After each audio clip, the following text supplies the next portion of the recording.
Anchor Monika से सुने समाचार। सीपीआई ने जिला सचिव को सुरक्षा देने की मांग। भाकपा के राष्ट्रीय परिषद सदस्य प्रमोद प्रभाकर कुछ दिन पूर्व बदमाशों ने चलाई थी गोली। बाल बाल बचे थे प्रभात कुमार पांडे। पुलिस ने 8 घंटे के अंदर में बदमाशों को भेजा जेल। संवाददाता रंजन कुमार की रिपोर्ट। शेखपुरा जिले में विगत दिन भाकपा के जिला मंत्री कॉमरेड प्रभात कुमार पांडे पर अपराधियों के तांडव पर नकेल कसी। भाकपा के राष्ट्रीय परिषद सदस्य प्रमोद कुमार प्रभाकर ने कहा कि कम्युनिस्ट पार्टी के जिला महासचिव प्रभात कुमार पांडे को सुरक्षा की गारंटी ले पुलिस प्रशासन। उन्होंने कहा कि 26 मई को भाकपा के जिला मंत्री कॉमरेड प्रभात कुमार पांडे पर हुए जानलेवा हमले मामले में पुलिस प्रशासन की निष्क्रियता को लेकर भाकपा हुई गंभीर। गौरतलब है कि शुक्रवार को कार्यानंद भवन में पार्टी के जिला परिषद बैठक के उपरांत आयोजित प्रेस वार्ता में संबोधित करते हुए भाकपा के राष्ट्रीय परिषद सदस्य प्रमोद प्रभाकर ने कहा कि अपराधियों का तांडव भाकपा बर्दाश्त नहीं करेगी। अपराधियों पर नकेल कसे पुलिस प्रशासन। उन्होंने कहा कि प्रभात कुमार पांडे पर जानलेवा हमला क्यों, पुलिस प्रशासन जवाब दे।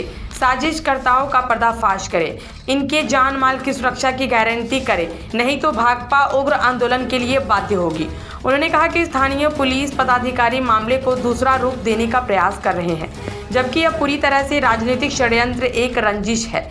भाकपा के नेता प्रभाकर ने कहा कि एक साजिश के तहत जनता की बुलंद आवाज़ को दबा देने का प्रयास किया जा रहा है। उन्होंने कहा कि प्रभात कुमार पांडे कॉमरेड के जिला मंत्री है एवं जनता के जलते सवालों पर संघर्ष करते हैं, सड़कों पर उतरते हैं, हर अन्याय और अत्याचार का विरोध काम करते हैं। इसीलिए असामाजिक तत्वों एवं अपराधियों की आंख का किरकिरी बने हुए हैं। भाकपा नेता ने कहा कि पुलिस प्रशासन द्वारा इस मामले को नज़रअंदाज करने का होगा गंभीर परिणाम। उन्होंने कहा कि अगले 10 जून को भाकपा शेखपुरा पुलिस अधीक्षक के सामने करेगी प्रतिरोध मार्च एवं 12 जून को भाकपा के राष्ट्रीय महासचिव एवं पूर्व सांसद कॉमरेड डी राजा शेखपुरा पहुंचकर करेंगे संघर्षों का शंखनाद। प्रेस वार्ता में ऑल इंडिया यूथ फेडरेशन के राष्ट्रीय सचिव रोशन कुमार सिन्हा ने कहा कि स्थानीय पुलिस प्रशासन मामले की नीपापोती करने में जुटी है। उन्होंने कहा कि हमलावर गिरोह के अन्य लोगों के यहाँ पुलिस छापा नहीं मारती, कहीं कोई पूछताछ नहीं करती। दूसरी ओर गवाहों को डराया और धमकाया जा रहा है। इलाके में दहशत का वातावरण है और पुलिस इस इंतजार में बैठी है कि अपराधी जेल से निकले और फिर घटना को अंजाम दे। मौके पर भाकपा जिला मंत्री प्रभात कुमार पांडे ने कहा कि पार्टी की प्रतिनिधि मंडल पुलिस अधीक्षक से भी मिलकर स्थिति की जानकारी दी, परंतु परिणाम ढाक के 3 पात साबित हुआ। अभी तक कोई पुलिस पदाधिकारी मुझसे बातचीत करने तक नहीं पहुंचे। उन्होंने कहा कि मेरे और मेरे परिवार के साथ अगर कोई घटना घटी तो इसके लिए पूरी तरह से स्थानीय पुलिस प्रशासन जिम्मेवार होगी। प्रेस वार्ता में भाकपा के सहायक जिला मंत्री गुलेश्वर यादव एवं जिला कार्यकारिणी के सदस्य अनिल कुमार दास उपस्थित थे। इस संबंध में क्या कहते हैं भाकपा के राष्ट्रीय परिषद सदस्य प्रमोद कुमार प्रभाकर। मैं आज भारतीय जनता पार्टी 1 नंबर की पार्टी नहीं रही। अब समाजवादी पार्टी अखिलेश यादव जी लगभग 37 सीट लेकर सबसे बड़ी पार्टी बनकर उभरी है।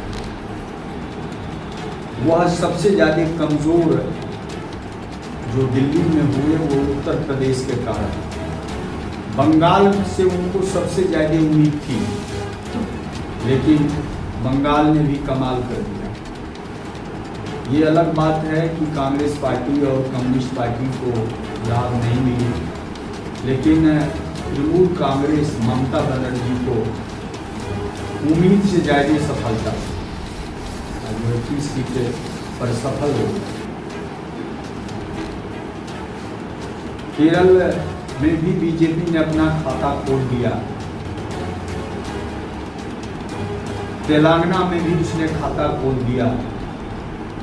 कुल मिलाकर दक्षिण भारत में भी उसने अपनी उपस्थिति दर्ज कराई है।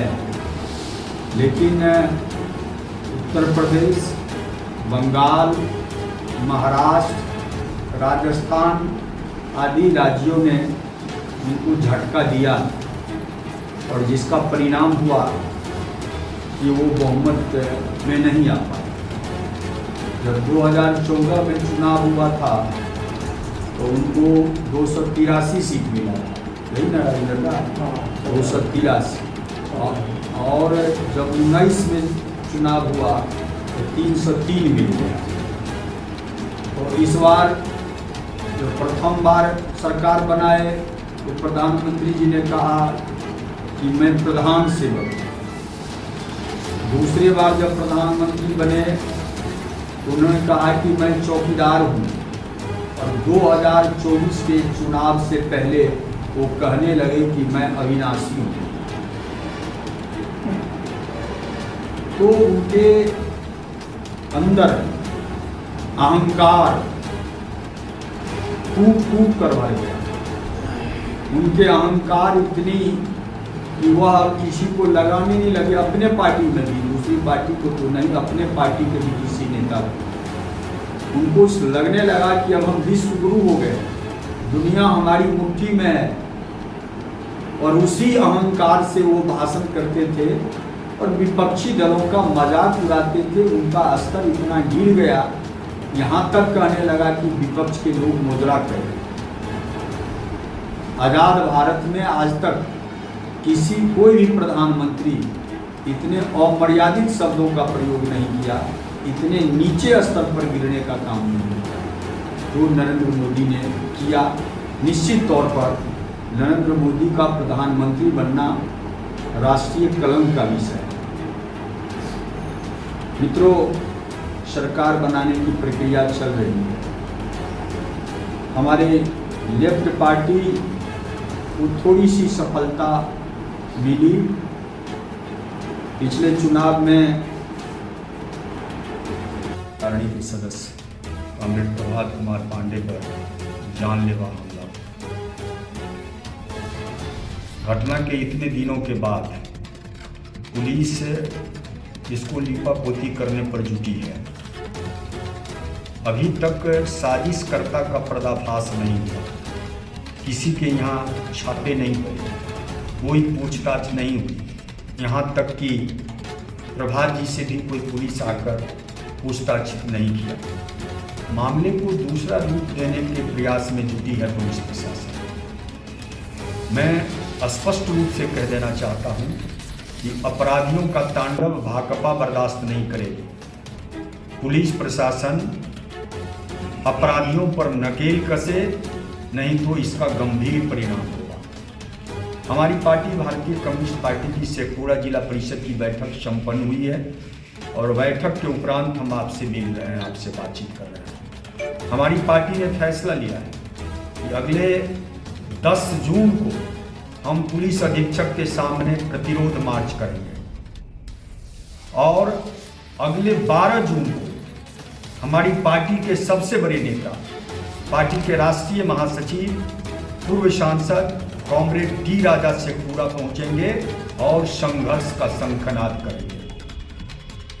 हम आर पार की लड़ाई लड़ेंगे। हमारी पार्टी ने इसमें स्पष्ट रूप से फैसला लिया है, नहीं तो प्रशासन इसे गंभीरता से ले और षड्यंत्रकर्ता का पर्दाफाश करेगा और कॉमरेड प्रभात पांडे के जान माल की सुरक्षा की गारंटी करें। आज हमारे गवाहों को डराया धमकाया जा रहा है, इलाके में दहशत का वातावरण कायम है। इसके लिए पुलिस ने कोई प्रयास नहीं किया। बीच में चुनाव के कारण, चुनाव आचार संहिता के चलते हम लोग बैठे थे। हमारे प्रतिनिधि मंडल जाके पुलिस अधीक्षक से मुलाकात की, लेकिन उसके बाद भी पुलिस प्रशासन गंभीर नहीं हुआ। हमारा आरोप है कि बिहार में जो एनडीए की सरकार है, उस सरकार के संरक्षण में अपराधी फल फूल रहे हैं और घटना को अंजाम दे रहे हैं। यहाँ के स्थानीय पुलिस प्रशासन इंतजार कर रही है कि वह जेल से निकले और पुनः घटना को अंजाम दे। अगर किसी तरह की कोई घटना कॉमरेड प्रभात पांडे या उनके परिवार के साथ घटी तो इसके लिए स्थानीय पुलिस प्रशासन पूरी तरह जिम्मेदार होगा।